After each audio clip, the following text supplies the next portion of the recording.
여러분들 반갑습니다. 토익 스피킹 레벨 5 공략 과정을 함께할 저는 파고다 인강 토스의 신 김소라입니다. 자, 토익 스피킹이라는 시험은요, 굉장히 빠른 시간 안에 이루어지는 시험이기 때문에요. 우리가 시간 활용을 효율적으로 하셔야 되는 게 가장 큰 목표가 될 텐데요.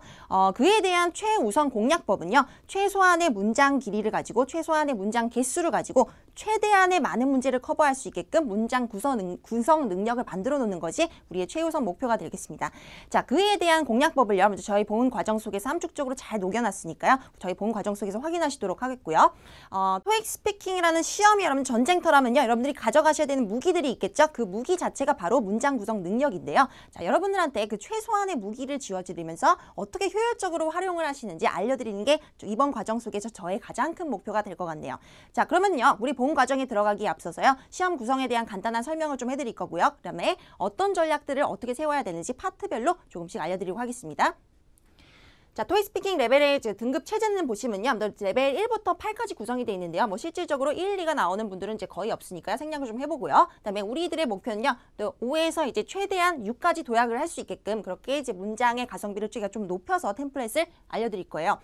그래서 110점에서 120점까지가 레벨 5라고 되어 있죠. 자, 그럼에도 불구하고요, 우리의 그 문장 수준, 우리의 문장 구성 수준 자체는요, 레벨 5의 눈높이에 맞추는 게 아니라 레벨 6로 애초로 조금씩 우리가 좀 높여서 여러분들이 시험장 가셔서 실수를 하게 되시더라도 우리가 레벨 5까지 안전하게 칠 수 있도록 제가 도와드리도록 하겠습니다. 자, 그래서요, 저희 등급 취득 전략의 이제 첫 번째 공식은요, 족보 답변 공식인데요. 파트별로 통일된 답변을 쓰는 게 우리의 첫 번째 공략이 되겠습니다. 자, 제가 아까도 말씀드렸잖아요. 여러분들한테 너무 많은 무기를 쥐어드리는 것도 오히려 독이 될 수가 있어요. 그래서 최소한 이제 가벼운 무기를 가지고 어떻게 효율적으로 파트별로 치느냐에 따라서 여러분들 등급이 천차만별로 갈린다 그랬었죠.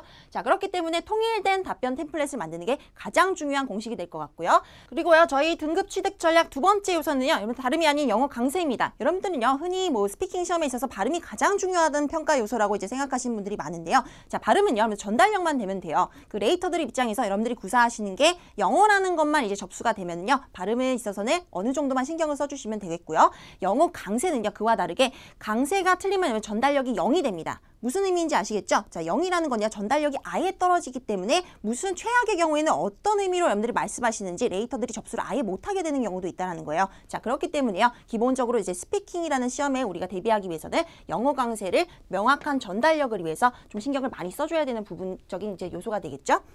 자, 그래서 족보 답변 공식이요, 여러분들 우리의 최우선 공략 중에 하나라고 했는데요. 문제 예시를 좀 보여드리려고요. 여러분들이 좀 감이 안 올 수도 있으니까 여러 가지 문제 세트들을 좀 보여드리려고 할게요. 자, 5번 파트 3의 5번 예시예요. What are some factors I should consider when I buy a computer? 자, 전자기기라는 일단 테마에서 출제가 된 거고요. 내가 무언가를 사는 데 있어서 고려해야 되는 이제 요소에 대해서 물어보는 그런 유형의 문제가 나왔네요. So, buy a computer. When I buy a computer 하면 내가 컴퓨터라는 특정한 전자기기를 살 때 고려해야 되는 요소가 무엇이냐라고 이제 물어보는 문제가 되겠죠. 자, 여기에 대한 답변을요, 여러분들 실질적으로 컴퓨터라는 그 테마에 맞춰서 너무 깊게 파고든 거는 좋은 전략이 아닙니다. 자, 한번 잘 답변을 보세요.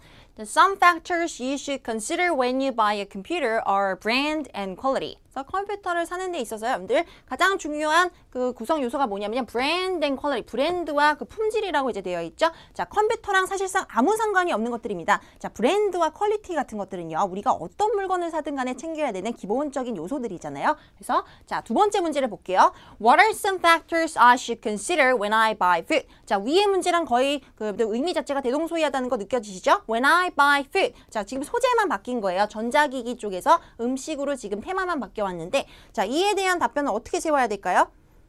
Some factors you should consider when you buy food are brand and quality. 어떠세요? 자, 답변이 똑같은 건데 보이시나요? brand and quality. 음식을 구매하는 데 있어서도요, 컴퓨터와 마찬가지로 브랜드와 품질적인 면이 굉장히 중요합니다. 그래서 여러분들 의외로요, 음식에 관한 어떤 구성 요소가 나올 줄 알았는데 음식과 전혀 상관없이 우리가 범용적으로 어떤 제품을 구매하는 데 있어서요, 우리가 고려해야 될 상황들이 이제 브랜드와 이제 품질이라고 미리 정해갈 수 있는 거잖아요. 그래서 이런 것들이 우리의 이제 전략이라는 거예요.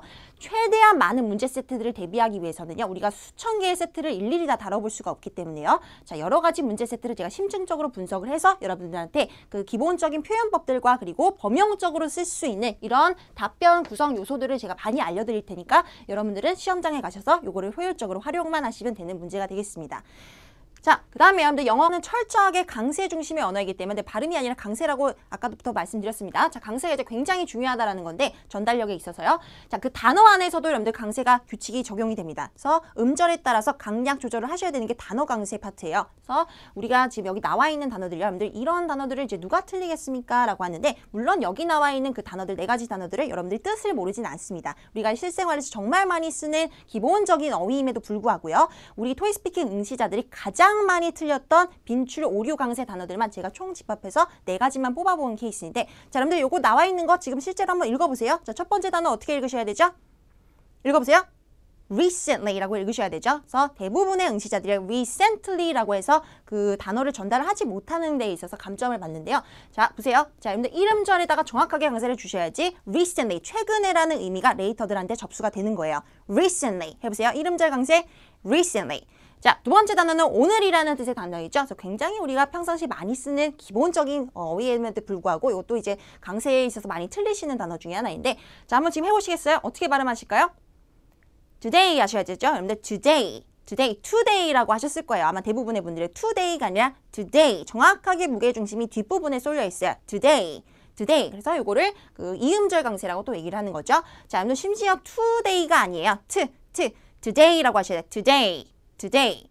자, 그 다음 단어도요. 여러분들 상당히 많이 틀리는 단어 중에 하나인데요. 자, 이벤트라고 이제 우리말로 읽기 때문에 이것도 이제 문제가 생기는 거예요. 우리말로 이제 외국어로 많이 활용하는 그 단어들일수록 저 이제 빈출, 오류 단어의 확률이 좀 높아지는데 자, 이벤트가 아니라 여러분들 이음절 강세입니다. 이것도요. 이벤트 하셔야지 그 레이터들 입장에서는 이벤트라고 이제 여러분들이 발음하셨다라고 접수를 하게 돼요. 이벤트. 해보세요. 행사할 때 이벤트. 자, 이 이벤트 하면 최악의 경우에는 무슨 말인지 아예 못 알아들을 수 있다는 거예요. 그래서 우리가 이제 영어는 강세 중심의 언어다라고 이제 설명을 계속 드리는 거고요. 자, 해보세요. 이벤트. 그거 마찬가지로 이음절 강세가 되겠죠?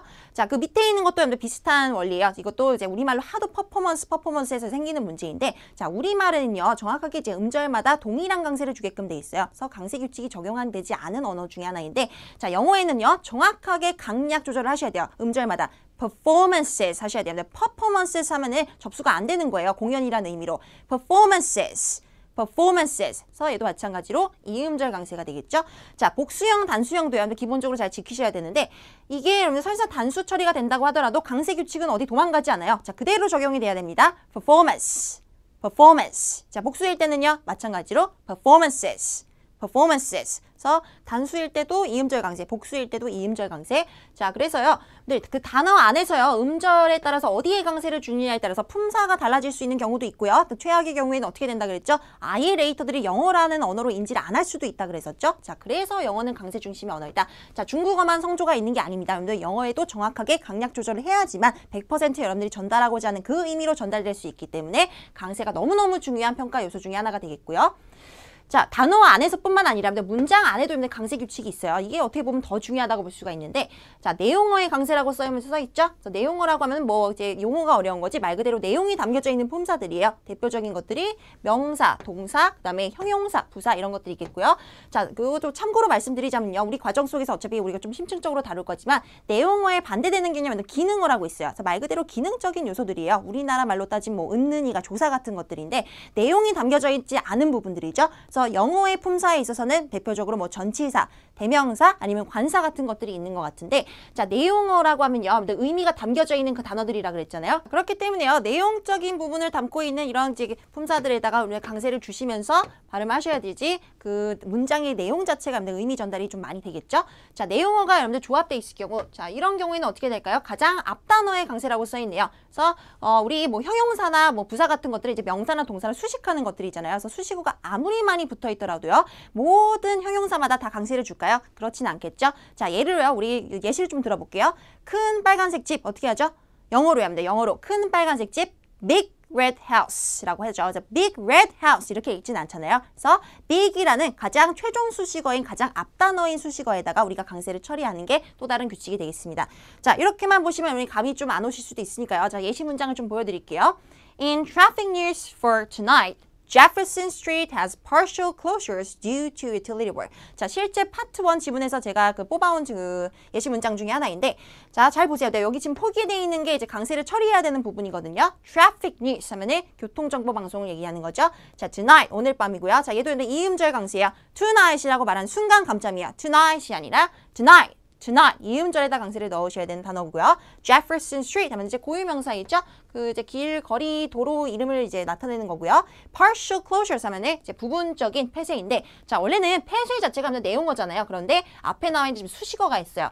그 closure를 이제 꾸며주는 말이기 때문에 the partial이라는 형용사에다가 우리가 강세 처리를 하게 되는 거겠죠. 자, 그래서 이 규칙이 여기다 적용됐다라고 보시면 되겠고요. 자, due to utility work. utility work 하면 뭐 설비공사 같은 것들이야. 뭐 가스 배관이라든지 뭐 도로공사라든지 뭐 공공 그 시설들이 이제 수리하는 거를 utility work라고 하고요.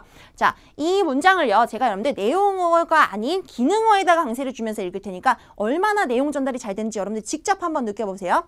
In traffic news for tonight, Jefferson Street has partial closures due to utility work. 뭐 이 정도까지 심하게 읽으시는 분들은 없겠지만요. 자, 내용어에다가 강세를 못 주는 경우에는요. 자, 최악의 경우 이렇게 될 수도 있다라는 거예요. 어떠세요? 의미 전달이 전혀 안 되시죠? 자, 내용적인 부분을 함축하고 있는 그 단어 자체가 정해져 있는데 우리가 기능어에다가 자꾸 그 강세를 주시면요. 문장의 의미 전달이 아예 떨어질 수 있다라고 생각을 하시면 영어 강세를 여러분들 잘 지킬 수가 있을 것 같네요.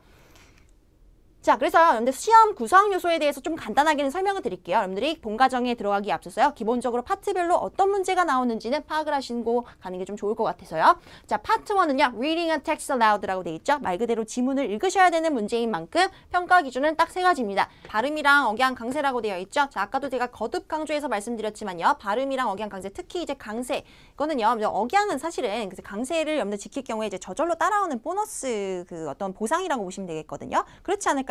그 문장에 따라서 우리가 내용어에다가 강세 처리를 하기로 했었잖아요. 그래서 내용어에다 강세를 처리하다 보면요. 이제 강약이 조절이 되기 때문에 그 문장 안에서 flow라는 게 형성이 될 거예요. 그 flow 자체가 이제 억양을 형성하고 있는 기본적인 베이스가 되기 때문에 자, 억양은 강세를 지켰을 때 저절로 따라오는 보너스라고 보시면 될 것 같고요. 자, 지금 보시면은요. 발음 억양 강세가 파트 1뿐만 아니라 모든 파트에 있어서 평가 기준 요소로 자리 잡혀 있죠. 그래서 우리가 특히나 그 우리 과정에 있어서 발음이랑 억양 강세는 스피킹 시험에 있어서 아주 기본적인 구성 요소이기 때문에 모든 파트별로 자, 신경을 쓰는 거를 이제 목표로 하시고요. 트레이닝을 같이 해보도록 할 거고요. 자, 파트 1의 준비 시간은 45초, 답변 시간도 45초입니다. 자, 45초라는 시간이 여러분들 그렇게 짧은 시간은 아니에요. 그래서 굉장히 이제 파트 1을 구사하기 있어서는요. 충분한 시간이 되기 때문에요. 여러분들은 정확도를 높여서 어디 단어에다가 각각의 문장에 따라서 어떤 내용어에다가 강세를 줘야 되는지 또 단어 안에서는 어떤 음절에다가 강세 규칙을 적용을 하셔야 되는지 자, 거기에 초점을 맞춰서 저랑 트레이닝을 하면은 정말 효율적인 그런 이제 훈련이 될 것 같고요. 자, 파트 2는요. Describe a picture. 자, 말 그대로 여러분들이 직접 그림에 대해서 묘사를 하셔야 되는 그런 문제가 되겠습니다. 자, 준비 시간 30초, 답변 시간 45초라고 되어 있는데요. 자, 기본적으로 모든 파트에 있어서요. 제가 30초, 답변 시간이 30초가 넘어가는 것들은 긴 발화량을 요구하는 그 답변 문제이기 때문에요. 제가 정확하게 여러분들의 뼈대를 세워드릴 거예요. 그래서 기승전결로 정확하게 나눠서요. 여러분들이 그 뼈대만 가지고 들어가더라도 기본적인 살만 갖다 붙여서 답변을 완벽하게 할 수 있게끔 구성을 해드릴 테니까요. 자, 그건 저를 잘 따라오시면 되는 부분이 되겠고요. 자, 파트 3는 Respond to Questions. 문항이 총 3가지입니다. 4번, 5번, 6번으로 구성이 되어 있는데 자, 준비 시간은 없어요. 자, 준비 시간이 없는 만큼요. 자, 근데 파트 3에 대한 이제 그 가장 큰 장점 중에 하나는요. 준비 시간이 없는 대신에 그 화면에 문제가 제시가 되기 때문에 우리가 답변을 또 그 파트 3 자체가 뭐 긴 답변 시간을 요구를 하진 않거든요. 15초짜리 2개, 30초짜리 1개이기 때문에 이 답변 길이를 구사하기 위해서는요. 단타성 문장으로도 충분하다라는 거예요. 그래서 연타성 문장은 6번에서 어느 정도 해주셔야 되겠지만 문제를 보시면서 답변을 최대한 활용하게끔 제가 그 이제 훈련법을 알려드릴 테니까 자, 그거를 따라오시면 되겠고요. 자, 파트 4는요. Respond to questions using information provided. 제공된 정보에 따라서 질문에 대해서 응답하세요라는 그 유형의 질문입니다. 자, 마찬가지로요. 3가지 문항으로 나뉘어져 있고요. 자, 표의 유형은 여러 가지가 있어요. 뭐 우리가 그 과정 속에서 다뤄볼 표가 여러 가지 유형들이 있는데 자, 표가 여러 가지 유형들이 있지만요. 자, 문항이 각각의 문항별로 나올 수 있는 그 문제의 그 유형은요. 굉장히 정형화되어 있기 때문에 그 표의 유형에 따라서 그 각각의 문항에 따른 템플릿을 또 정확하게 세워놓으면요. 파트 4도요. 우리가 3점 만점에 최대 3점까지 노려볼 수 있는 굉장히 우리한테 유리한 파트가 될 수 있을 것 같네요. 자, 그 다음에요. 여러분들이 가장 이제 난제라고 느끼는 파트 이제 두 가지가 남았는데 파트 5는 proposal solution이라고 돼 있죠. 자, 여러분들이 음성 메시지를 들으시고요. 음성 메시지는 반드시 이제 그 안 좋은 소식이 나오게끔 돼 있어요. 그래서 뭔가 이제 문제가 생기는데 여러분들의 과제는 뭘까요? 여기 지금 써 있는 대로 proposal solution 여러분들이 대안을 직접 제시해야 되는 그런 문제 유형이 되겠습니다. 자, 응답 시간은 여러분들 60초가 이제 주어지는데 자, 60초가 어떻게 보면은 되게 짧은 시간일 수도 있고 긴 시간으로 느껴질 수도 있어요. 자, 그럼에도 불구하고요. 파트 5는요. 자, 위에 모든 파트들도 마찬가지지만요. 토익 스피킹의 이제 전반적인 그 문제의 성격 자체가 어떠냐면은 문항에 따라서 이제 정확하게 어떤 출제되는 방식이 좀 정형화되어 있다 그랬었잖아요. 그래서 모든 음성 메시지를요. 우리가 다 파악을 해갈 수가 없어요. 몇천 개의 세트가 되기 때문에 그거에 따른 그 세부적인 대답을 다 준비해가는 게 아니라요. 정확하게 내용어를 들으면서 키워드를 파악하시면서 어떤 유형인지만 여러분들 기본적으로 인지를 하시더라도 대안을 우리가 이제 미리 만들어가면은 그 템플릿을 그냥 여러분들 적용을 시키면 되는 문제일 수도 있거든요. 그래서 본 과정 속에서요. 파트 5의 이제 공략이 그 대안에 따라서 그 유형에 따라 문제 유형에 따라서 여러분들이 제시해야 되는 대안들이 정확하게 정해놨기 때문에요. 그 이제 내용어를 들으시고 그게 이제 그 특정한 유형이라는 게 파악되는 순간 여러분들은 우리가 미리 준비해놓은 대안들은 대입만 하시면 되는 그런 파트가 되겠습니다. 자, 그래서 충분히 5점 만점에 5점까지는 좀 어렵죠. 현실적으로 5점에서 우리가 3점까지 최대한 노려볼 수 있는 그런 파트가 되겠고요. 자, 파트 6도 이제 마찬가지인데 express an opinion. 자, 테마는 딱 세 가지가 출제가 돼요. 그래서 교육이라는 분야, 조직 생활에 관한 분야, 그리고 일상에 관한 그 테마에 대해서 문제들이 여러 가지 세트들이 출제가 될 수 있는데요. 자, 거기에 따른 여러분들 테마에 따른 표현법들을 우리가 물론 숙지를 할 거예요. 자, 테마에 따라서 써야 되는 범용적인 표현 숙지도 너무너무 중요하지만요. 기본적으로 뼈대를 잘 세워놓으면요. 그 표현들을 여러분들이 잘 이제 그 내부적으로 활용만 하신다면은 파트 6도 우리가 충분히 부분 점수를 최대한 3점까지 치고 나갈 수 있는 그런 유리한 파트가 될 수가 있다라는 거죠. 자, 그리고요. 여러분들 그 스피킹 시험은요. 여러분들 말하시는 것도 중요하지만요. 매일매일 리스닝 훈련을 하셔야지만 그 올바른 강세랑 올바른 발음법을 여러분들 기본적으로 숙지가 가능하기 때문에요. 자, 저희가 제공해드리는 MP3 파일로 매일매일 들으시면서 따라하는 연습을 하실 것을 강력하게 추천을 드리고 싶습니다. 자, 그리고 최신 기출 특강을 매일 그 매월마다요. 그 신규 기출 문제 영상을 제가 무료로 제공을 해드리고 있으니까요. 그래서 매달 어떤 문제들이 이제 출제가 되는지 그 유형을 좀 파악해 주셨으면 좋겠고요. 우리가 했던 그 과정 속에서 하는 파트별 공략법들을 잘 적용을 어떻게 시키는지 확인해 볼 수 있는 그런 이제 또 기출 문제 풀이 영상이 되겠죠.